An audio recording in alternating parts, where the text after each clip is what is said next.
Cześć, Podróże z Maciejem, ja jestem Maciej i spotykamy się na kolejnej wyprawie, tym razem na szlaku rowerowym Orlich Miast. Zapraszam!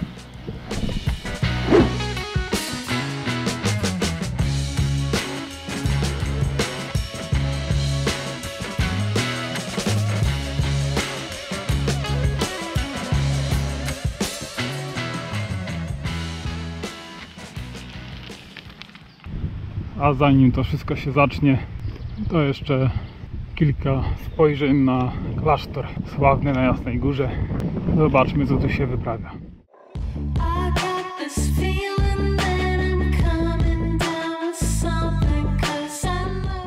Cała trasa przebiega po wyżynie krakowsko-częstochowskiej, zwanej też Jurą krakowsko-częstochowską. Jedzie się czerwonym szlakiem, jest też szlak pieszy i inne okoliczne szlaki towarzyszące. Całość przebiega poprzez zamki, ruiny zamków, ciekawe miejsca i to, co warto tutaj zobaczyć.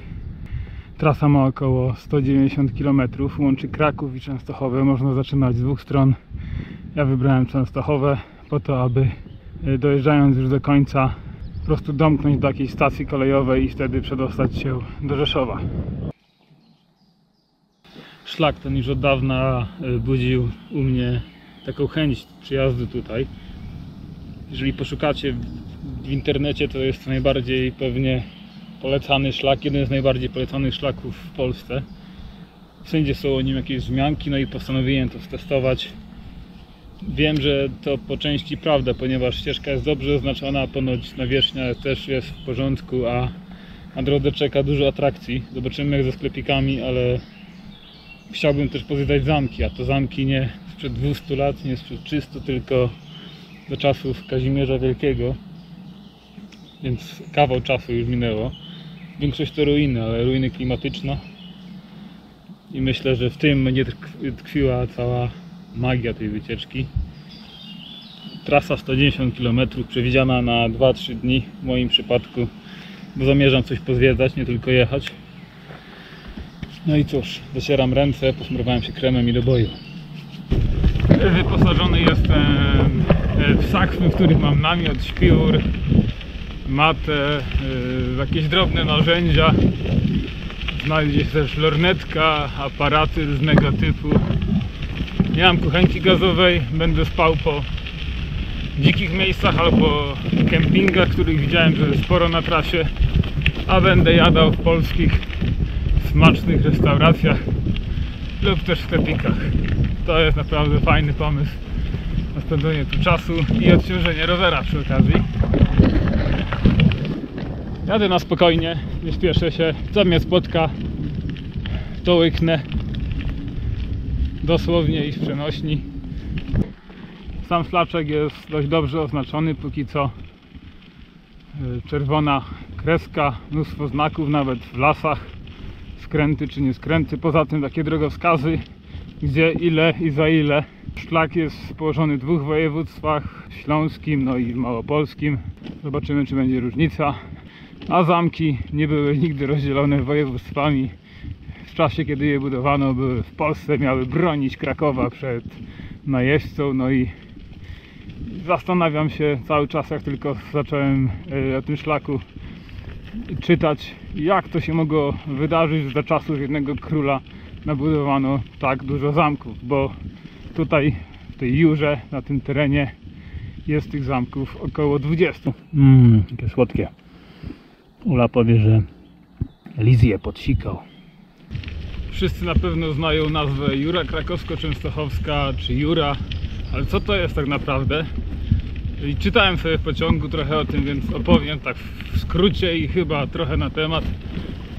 Więc dla mnie tą Jurą, tym wszystkim, tą wyżyną, tym podwyższeniem terenu jest nic innego jak te białe skałki. Te białe skałki są pozostałością po morzu, które tu kiedyś było, i różne osady, które się tutaj nagromadziły, przybrały taką formę. No i jakoś tak się stało, że w okresie Jury właśnie te skałki się utworzyły i następnie później się na tym terenie uwidoczniły.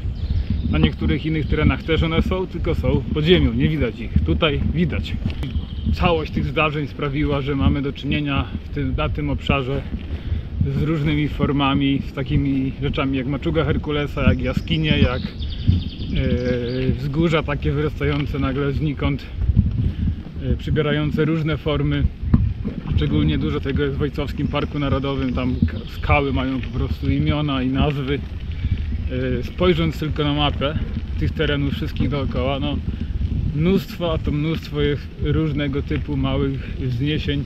No i to też spowodowało, że tutaj zostały założone zameczki, jakieś warownie, strażnice i tak dalej, i tak dalej. Miejsce do zakładania fortyfikacji, w skrócie, bardzo dobre. A że często położone one były w takich wąskich przesmykach tych skałek, w takim ciasnym, niewygodnym położeniu, nazwano je Orle Gniazda.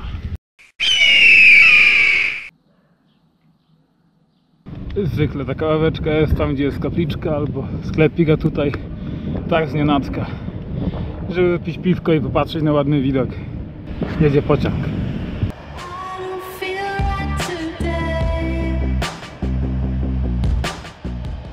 Przejeżdżałem sobie drogą i trafiłem na znak Góry Towarne. Podjechałem do znaku, no i miejsce mnie zaciekawiło. Idę zobaczyć, co się tu dzieje. Jest szczycik, także powinien być dobry widok. A i kto wie, czy tutaj jakiegoś nie było grodziska kiedyś. No i jest dobry widoczek. Widać idealnie, jak to ukształtowanie terenu tu wygląda, czyli pagórki porośnięte drzewami, góra dół, tak mniej więcej też jedzie na rowerze. Na pierwszym planie skałki z ekspozycją, tutaj jakieś miejsca biwakowe i do palenia ogniska. Oj, ale bym tutaj rozłożył namiot po prostu na tym wzgórzu i z widokiem na zamek w Olsztynie byłoby pięknie i cudnie. Nie wiem, gdzie zachodzi słońce, ale tam pewnie wschodzi. No to jest naturalna forma po prostu wrót do zamku, które mogły się tu znajdować. Tam idealnie wstawić bramę, całość ogrodzić i siedzieć, popijać winko i tuczyć świnki. Mapy mówią, że jest też tutaj kilka jaskiń. To nazywa się Niedźwiedzia. Są w niej nietoperze. I jest zajebiście zimno i ciemno. Ta z kolei jaskinia prezentuje się idealnie, takie schronienie człowieka, który mieszkał w jaskini, czyli jest daszek, jest miejsce na ognisko, jakaś dziura na nocleg i widoczek, z którego mogę obserwować, czy jakieś sarenki się tam nie błąkają.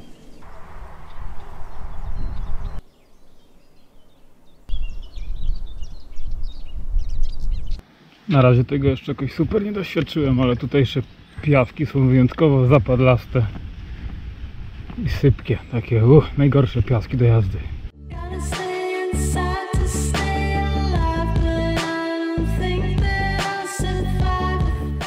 No to zaczyna się to, co na tym szlaku oprócz rowerów i sklepików najważniejsze, czyli zamki. Zamek Olsztyn. Nie wiedziałem, że to może być takie wielkie. Ludziom wydaje się, że Wawel jest wielki, ale patrząc na to, jak to było w pełni formy, to mogło być na pewno większe. Przechodzimy przez mury, jesteśmy już prawie na zamku. Zamek ma dwie baszty, jedną tutaj jak komin, drugą po drugiej stronie i na to można wejść za 4 zł. A widzę, że tam pewnie też była jeszcze jedna, ale coś się jej nie powiodło.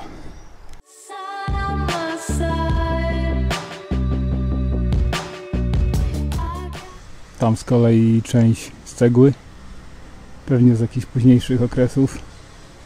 Z czego budowało się mur, już mówię. Jest to jakaś taka właśnie wapienna zaprawa, no i kamienie poupychane, jeden na drugim i do góry, a z boku grubsze kamienie, żeby trzymały te mniejsze w środku. Zamek w tym miejscu stoi już od ponad 750 lat. Jego obszar jest naprawdę ogromny, a ruiny nadają się do samodzielnej eksploracji i odkrywania, co gdzie się znajdowało. Uwagę zwraca wysoka na 35 metrów wieża. To się nazywa dobry szuterek.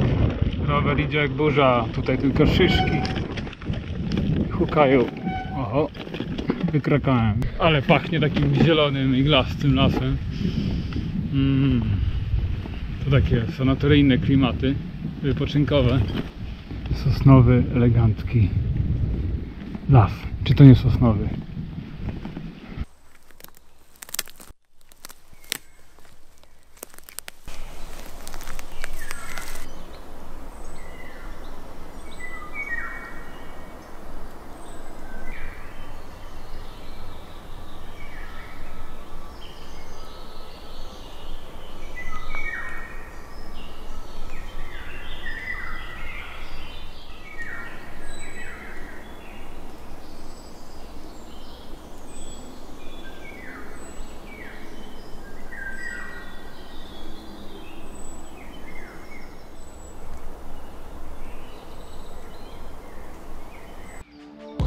It's truly all enough to harm ya. I'm the influencer, new influencer.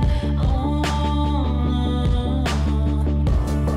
Widzę już wśród daleka, to sklepik.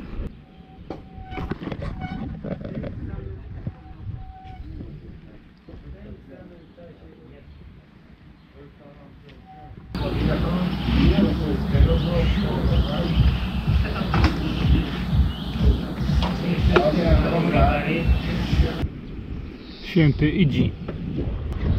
Tak, Idzi. A tutaj kościół pana Idziego również.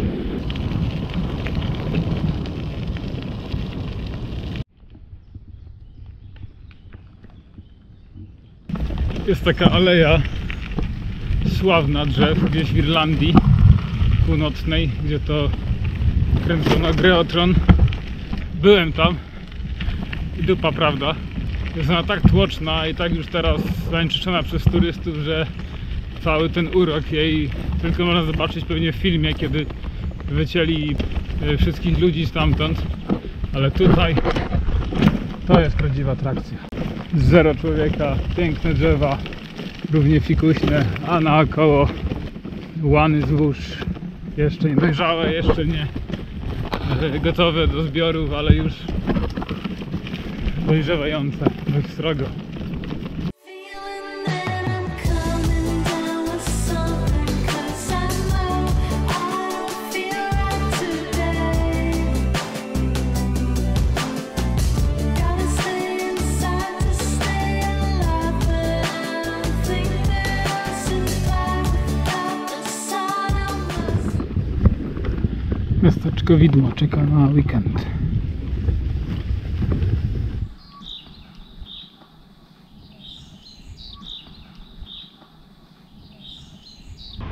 Z zachwytu otwierając usta zjadłem muchę. Mam nadzieję, że na zdrowie mi wyjdzie, a to krówki.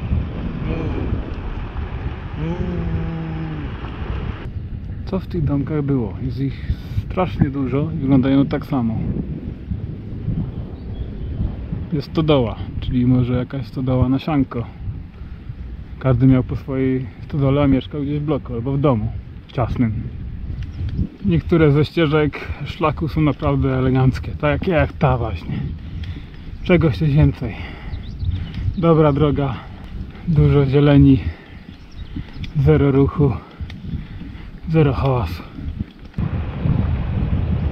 Zajebiście. O! Na koniec dnia wychodzi słonko i zaraz będzie zamek. 2 zamki obok siebie. No to chyba nie jest za dobry okres na zwiedzanie zamków. Wszystko z wirusem zamknięte. Zamek Babolice, ale jedziemy dalej. Dronek się przydał w tej sprawie. Mam nadzieję, że ujęcia były wspaniałe. Zamek w Mirowie dzielnie stoi na wzgórzu. Dopiero z poziomu drona widać, że zamki Orlich Gniazd wzajemnie się widziały, bo w oddali odkryć można wieżę zamku w Olsztynie. A zaraz obok z kolei zamek w Bobolicach. Twierdza Bobolice wyglądem odstaje od sąsiednich warowni, a to za sprawą odbudowy w dzisiejszych czasach. Zamek dostał drugie życie i w pełnokształtnej formie wita podróżnych. To jest chyba jakaś rezydencja. Wygląda elegancko. Jak dom, odnowione, wszystko, kominy, ściany postawione, dachy zrobione. Zobaczcie sami. I got this feeling that I'm coming down with something, 'cause I know I don't feel right today. Tu prawie nie ma żywego ducha, ani martwego ducha, nikogo. Wszyscy czekają już na mecz, a mecz za jakieś 45 minut. Miasto po prostu zamarło. Dziwnie się czuję tak jeżdżąc sam. Wszystko pozamykane. Zboczyłem ze szlaku, żeby dotrzeć szybciej na pole namiotowe. Może jeszcze meczyk oglądnę. Ojejku. Wyjechałem z tego piaskowego lasu. No, teraz po asfalcie i będę u pani Bożenki na kwaterze namiotowej.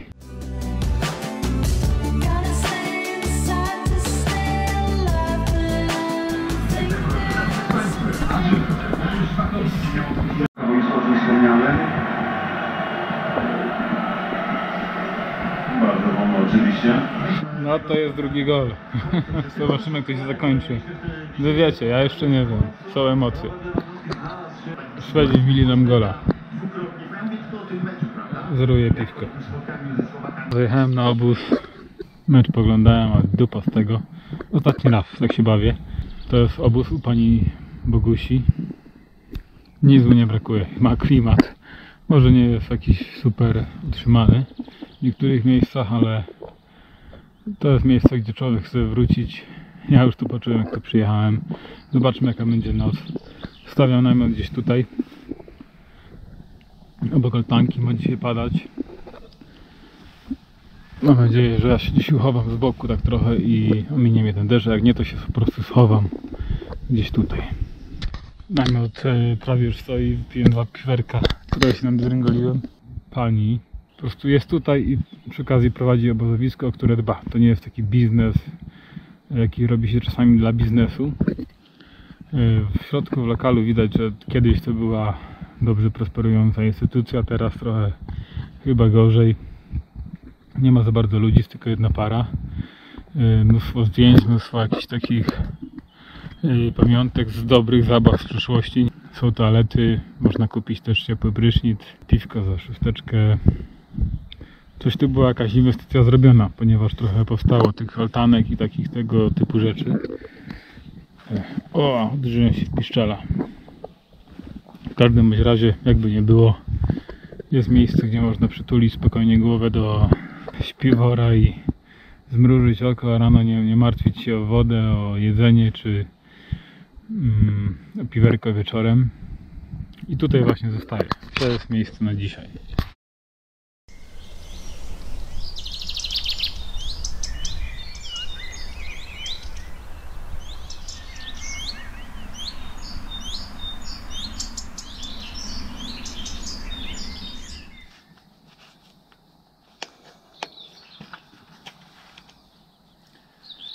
No to drogę.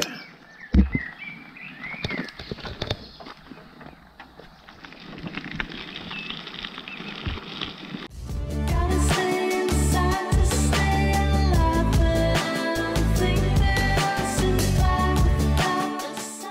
No to opuściłem bazę. Ja pokonuję drogę przez las i przez łąki w kierunku zamku w Morsku. No i dzisiaj też oprócz tego, że walczę z trasą, będę walczył jeszcze z pogodą, bo mają być jakieś deszcze, chuje mówię. Tak tu wszystko stoi. Patrzysz na gdzieś daleko, to wszystko jest takie zamglone, ale jest tak ciepło, że aż dziwnie. Nie wiem, o co to chodzi. Pani mówiła, że tutaj skały nie wpuszczają, nagrzane skały po prostu nie wpuszczają deszczu. Lekko też zboczyłem z trasy szlakowej, żeby znaleźć nocleg. No i dzisiaj też jadę lekko inną dróżką, żeby tam gdzieś do niej dojechać w końcu. No nie można cały czas trzymać się jednej ścieżki, ponieważ nudno jest po prostu. Czasami warto gdzieś w bok skręcić lub sobie skrócić lub przedłużyć drogę, żeby coś innego zobaczyć. Jadę ze sklepiku, bo jestem taki głodny. Psia krew. Wczoraj zjadłem tylko 4 browary po obiedzie, więc No mało. Dobra, chowam sprzęt. Patruję niedźwiedzia i sklepiku również.